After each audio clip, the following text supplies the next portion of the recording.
చేసుకోవాలి. అర్థమైందా? ఖర్చుతో కలిపి పెట్టుకోవాలి. ఎంత? హాఫ్ ఇంచా? Half inch. ఖర్చు ఎంత ఉంది ఇక్కడ మీరు చూసుకొని, మీకు ఎక్కువ ఖర్చు కావాలంటే ఇంకా ఎక్కువ పెట్టుకోవచ్చు. ఓకే, ఫోల్డ్ చేసి స్టిచ్ చేయడానికి. ఇక్కడ హాఫ్ ఇంచ్ వదులుకోవాలి. ఎందుకు? ఇది ఉంది చూసారా, ఈ నడుము పట్టి, ఇది వేయడం కోసం ఈ హాఫ్ ఇంచ్ ఇక్కడ దేని మీద వేస్తాం. అది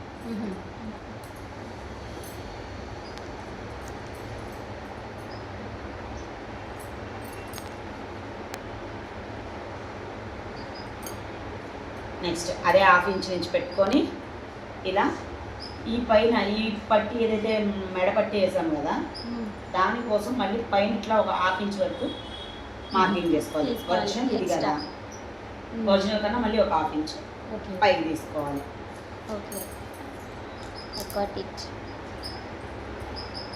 నెక్స్ట్ వచ్చేసి బ్లౌజ్ని ఇట్లా ఇలా సగానికి ఫోల్డ్ చేసి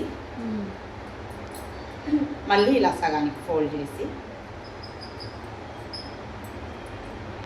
ఒకసారి మళ్ళీ ఫోల్డ్ చేయరా? వెయిట్. ఖర్చుతో కలిపి ఎక్కడి నుంచి వదలకూడదు. ఏం చూస్తున్నారు మీరు పేపర్ మీద మార్కింగ్ చేసేటప్పుడు? ఇది బ్లౌజ్, ఈ ప్లేస్ ఏదైతే ఉందో దీన్ని ఇలా సగానికి, ఆ తర్వాత దాన్ని ఇలా మిడిల్కి చేసిన తర్వాత ఇలా పట్టుకొని స్టార్టింగ్ నుంచి చివరి వరకు పెట్టుకొని ఆ ఖర్చు వరకు మార్కింగ్ పెట్టుకోవాలి. నెక్స్ట్ వచ్చేసి కింద హాఫ్ ఇంచ్ వదిలేదు కదా నడుము పట్టీకి, ఆ హాఫ్ ఇంచ్ పైనుంచి ఇక్కడ వరకు పెట్టుకొని ఇది బ్లౌజ్ది ఖర్చు ఉంది కదా, సంక భాగం, దానికి మార్కింగ్ పెట్టుకోవాలి. ఇక్కడి నుంచి హాఫ్ ఇంచ్. నెక్స్ట్ వచ్చేసి నెక్.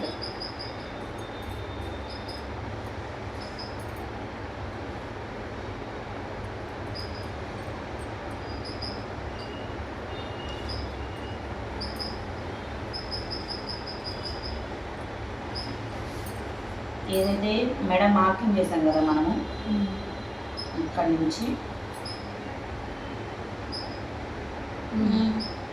ఇలా పెట్టుకొని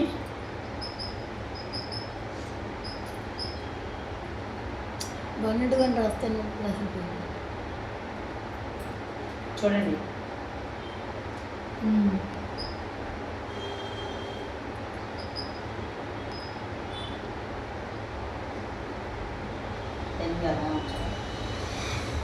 బాగా వచ్చేసింది. ఇలా నెక్ గీసేసుకోవాలి. అండ్ నెక్స్ట్ నెక్ గీసేసుకున్న తర్వాత ఇక్కడ కదా మనం మసలు అయితే పెట్టాము,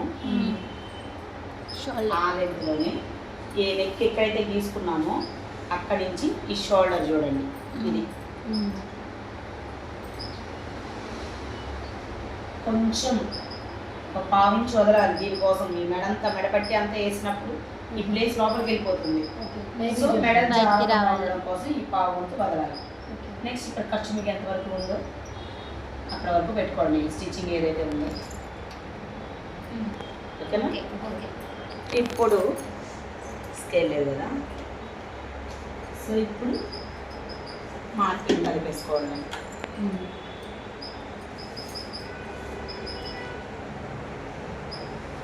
స్కేల్ కావాలన్నా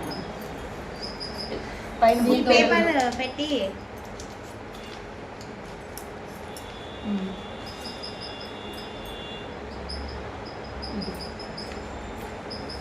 నెక్స్ట్ ఇది ఉంది కదా, ఈ మార్కింగ్ నుంచి ఇలా స్ట్రైట్గా గీసుకొని ఈ మార్కింగ్కి కలపాలి స్ట్రైట్గా.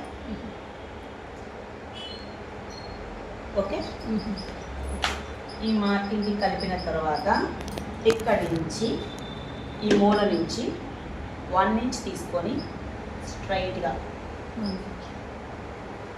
1 ఇంచ్ తీసుకొని కర్వ్ తిప్పాలి. ఇక్కడ సంకభాగం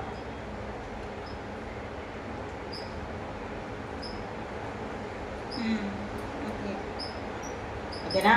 Got it. వచ్చిందా? Where is the scissor?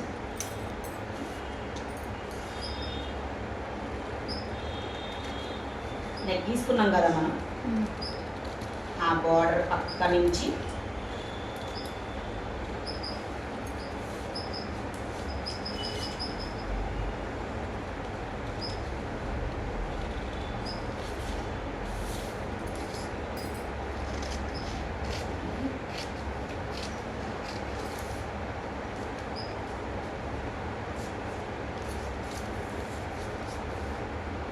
ఒకటే కట్ చేయాలా? ఎందుకు మేడం అంత కంగారు? ఉండండి ఒకటా వచ్చింది చూడండి ఒకసారి, కంగారు పడితే ఎట్లా? ఓకే దాన్ని ఫోల్డింగ్, ఇక్కడ ఫోల్డింగ్ ఉంది. Look at this back part, ఇది బ్యాక్ పార్ట్. నీ బ్యాక్ సైడ్ ఈ బ్యాక్ పార్ట్ ఏదైతే ఉందో అది ఇది. అర్థమైందా? ఇలా ఫోల్డింగ్ చేసి ఫోల్డింగ్ వైపు కట్ చేయాలనేది అందుకు. ఇలా సేమ్ మార్కింగ్స్ చేసుకుంటే ఫోల్డింగ్ చేసి ఓపెన్ చేసేసరికి మీకు వస్తుంది. ఓకేనా? నెక్స్ట్ ఫ్రంట్ ఇట్లా పెట్టుకొని, ఓకేనా?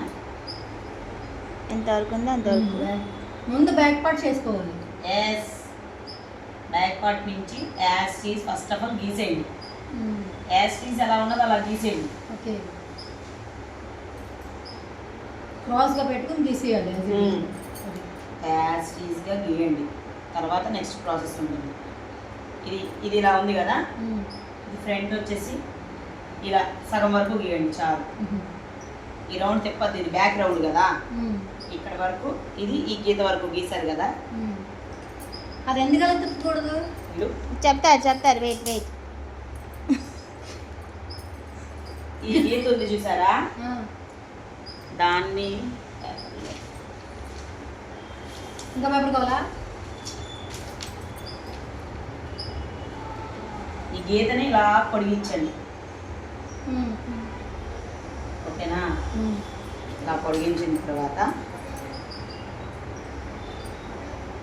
ఉంది కదా ఉక్సులు పట్టి అటు సైడ్ పట్టుకొని చూడండి, ఇక్కడ ఖర్చు ఉంది కదా, ఖర్చు దగ్గర నుంచి ఇది గీత, మరి మెయిన్ మనం షోల్డర్ గీత ఇదే కదా, అక్కడ కరెక్ట్గా ఈ షోల్డర్ది పెట్టుకొని ఇలా రౌండ్ నెక్ అదే వచ్చేసిద్ది. అంతేనేమో. ఇలా మీరు తీసుకోండి.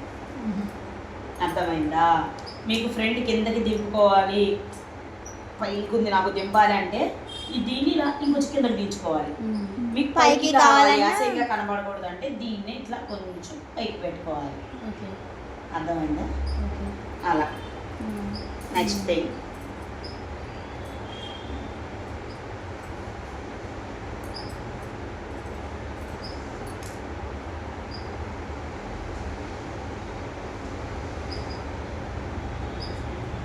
ఇది ఉంది కదా షేప్ది, పట్టుకొని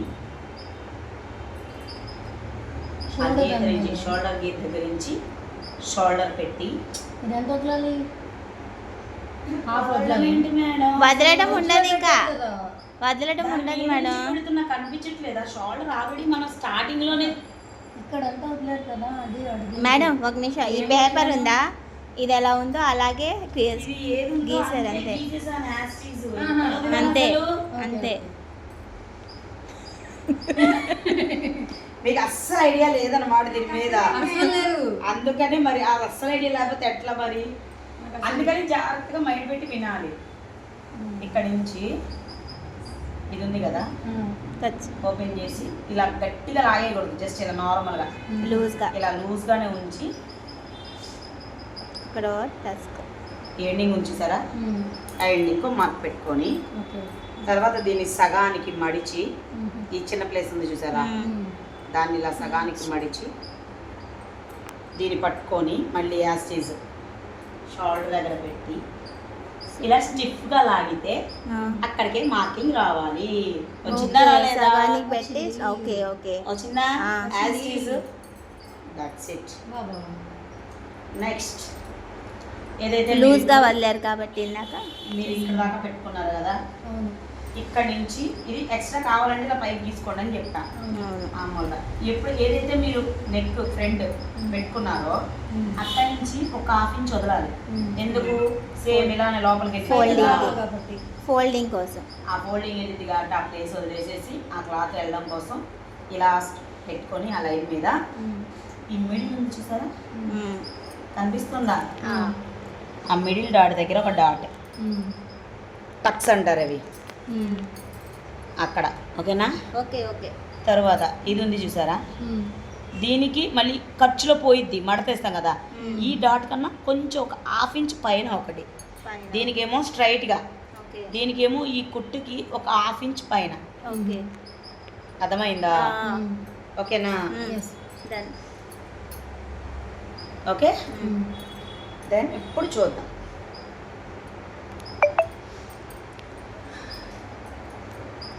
Where is the tape?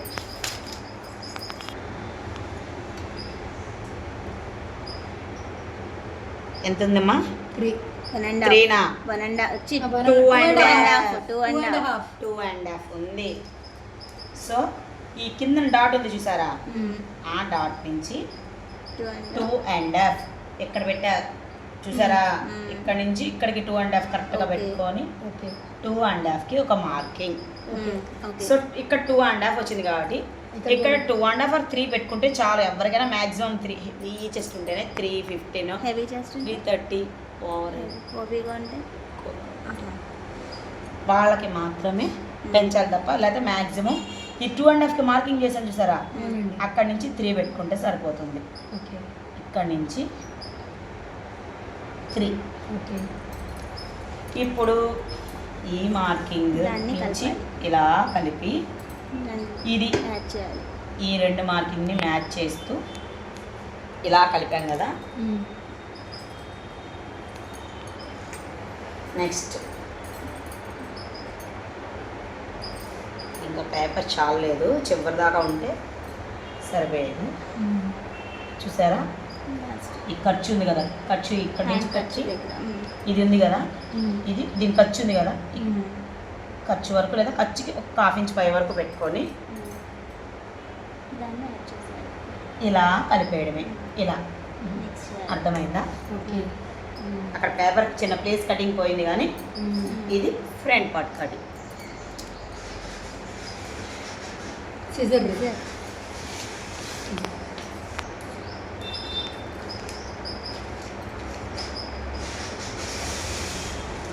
ఇది నేను ఇక్కడ సింగిల్గా పెట్టాను కానీ మన క్లాత్లో 2 పార్ట్స్ వచ్చేస్తాయి. అర్థమైందా?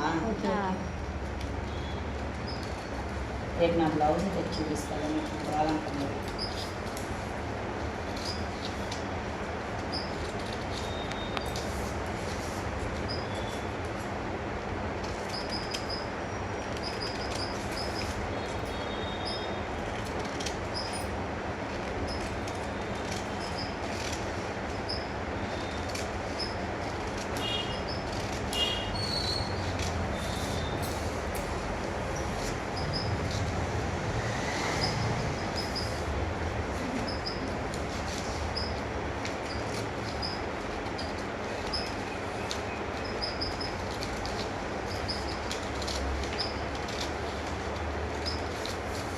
ఇది అయిపోయిన తర్వాత ఇక్కడ మార్కింగ్స్ పెట్టుకున్నాం కదా, ఇక్కడ ఒకటి, ఇక్కడ ఒకటి, ఇక్కడ ఒకటి. ఆ మార్కింగ్స్ దగ్గర మనకి గుర్తుగా చిన్న టక్స్ పెట్టుకోవాలి. ఇలా వీటిని టక్స్ అంటారు. ఇలా టక్స్ పెట్టుకున్నాం అనుకో, ఆ ప్లేసెస్ మనకు గుర్తుండాలి. స్టిచ్చింగ్ చేసేటప్పుడు వాటి మీదే కదా కుట్టాలి. ఈ బ్లౌజెస్ టక్స్ ఎక్కడైతే పెట్టుకున్నామో ఆ ప్లేస్లోనే ఇవి వస్తాయి. ఇది ఇది ఇగో ఇదేమో ఇక్కడ ఇలా పెట్టి ఇలా కొడతాం అక్కడ దాకా ఫోల్డ్ చేసి అలా. ఇది ఈ మార్కింగ్ ఉంది కదా, ఈ రెండింటిని ఇలా ఫోల్డ్ చేసి ఇలా కొడతాం. అప్పుడు ఇది వస్తుంది. అప్పుడు ఇది వస్తుంది. నెక్స్ట్ ఈ రెండు కలిపి ఒకటి వేసిన తర్వాత ఆ వచ్చేదాన్ని ఇలా మడత పెడితే ఇది వేసేసిన తర్వాత ఈ రెండు వేసిన తర్వాత ఇక్కడ ఈ ప్లేస్ నుంచి ఇలాగా ఈ ప్లేస్కి చంక భాగానికి ఇట్లా పట్టుకొని ఒక టక్స్ వేస్తాం. ఓకే. షేప్ అప్పుడు ఇలా షేప్ వస్తుంది. అప్పుడు ఇలా షేప్ వస్తుంది. అర్థమైందా? ఎస్. ఉన్నదాన్ని ఇలా 4గా మడత పెట్టాలి, ఎందుకంటే 2 హ్యాండ్స్ రావాలి కదా.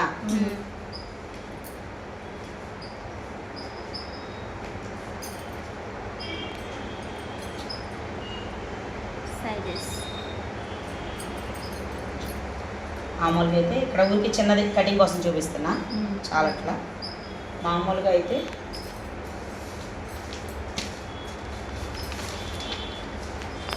ఫోర్ లేయర్స్ ఉండాలి. ఇలా పైన ఇలా ఉండాలి. ఫోల్డింగ్ ఇప్పితే ఒక హ్యాండ్ రావాలి, పైన ఒక హ్యాండ్ కింద ఒక హ్యాండ్. అర్థమైందా? 4 ఫోల్డింగ్సా? హ్యాండ్ ఇలా కట్ చేసిన తర్వాత ఇలా ఇప్పేస్తే ఇలా పూర్తిగా విప్పితే పైన ఒక హ్యాండ్ కింద ఒక హ్యాండ్. అర్థమైందా? నాకు అర్థమైంది. ఆల్రెడీ ఒకటి గుడ్డో బ్యాడో ఒకటి కుట్టానుగా, అందుకు కుట్టారా మీరు? ఇలా ఈ ప్లేస్ ఏదైతే మడత పెట్టి మీరు కుట్టుకున్నారు కదా, మడత పెట్టి కుట్టారు కదా, ఆ మడత పెట్టి కుట్టిన దానికోసం ఇంత ప్లేస్ వదులుకోవాలి. ఇది లోపల ఇట్లా మడత వేసుకోవడానికి ఇలా దీనికోసం ఇలా కొంచెం ప్లేస్ ఇంత ఒక 1.5 ఇంచ్ 2 ఇంచెస్ ఎక్కువ ఎంత మడత పెడితే దాని ప్రకారం వదులుకోవాలి. ఓకేనా? ఓకే. ఇలా పెట్టిన తర్వాత ఇలా వదులుకున్నాం కదా, నెక్స్ట్ ఇక్కడ చూసారా ఈ ఫోల్డింగ్ ఇది ఇటు ఇలా రావాలి కదా, ఇటువైపు వచ్చి ఇంత దాని వైపు ఒక మార్కింగ్ చేసుకోవాలి ఇలా. ఓకే. ఇలా చూసారా? ఇప్పుడు మార్కింగ్ కరెక్ట్గా వచ్చిందా? ఇది నెక్స్ట్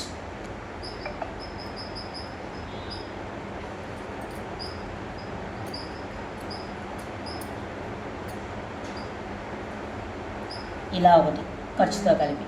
ఓకేనా? నెక్స్ట్ ఇది చూడండి ఎక్కడ ఉంది, ఇక్కడ ఉందా? ఇలా ఖర్చు యువతల ఈ స్టిచ్చింగ్కి.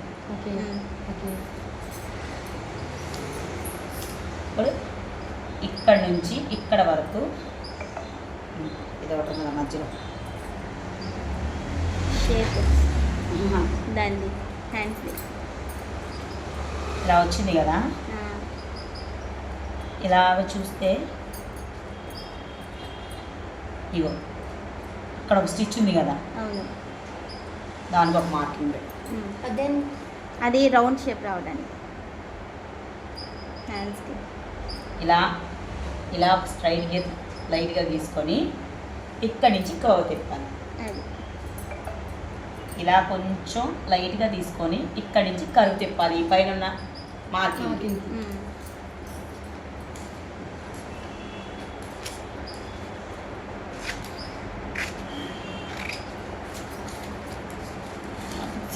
అంత పెద్దది రాదు కానీ లైట్గా తిప్పితే చాలు. ఇలా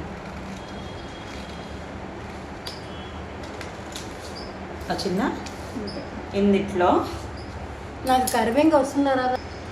వస్తుందా రాదంటే అది ఎవరైనా చేయలేదు. మంచి చేతి ఇక్కడ ఉంది కదా, ఈ ప్లేస్ నుంచి ఇక్కడ ఈ ప్లేస్ వరకు ఈ మిడిల్లో ఉన్న ప్లేస్కి ఒక మార్కింగ్ చేసుకోండి. ఇట్లా ఒక కర్వ్ గీసుకోండి. ఓకే.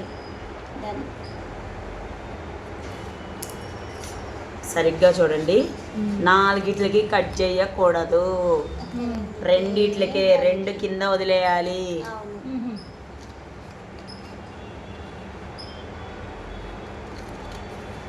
4 కట్ చేస్తే మొత్తం జాకెట్ అంతా వెళ్ళిపోద్ది ఇంటికి.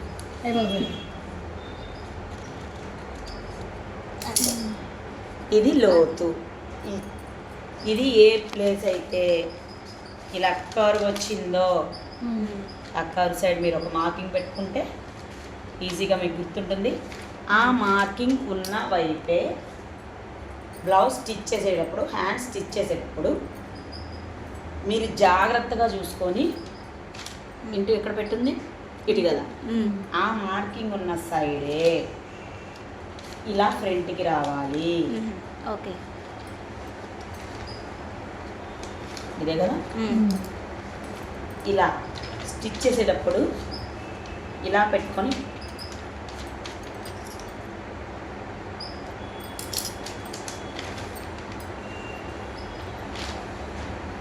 ఇలా పెట్టుకొని ఈ ఏదైతే లోతు తీసున్నారో ఆ ప్లేస్ ఇలా రావాలి బ్లౌజ్కి.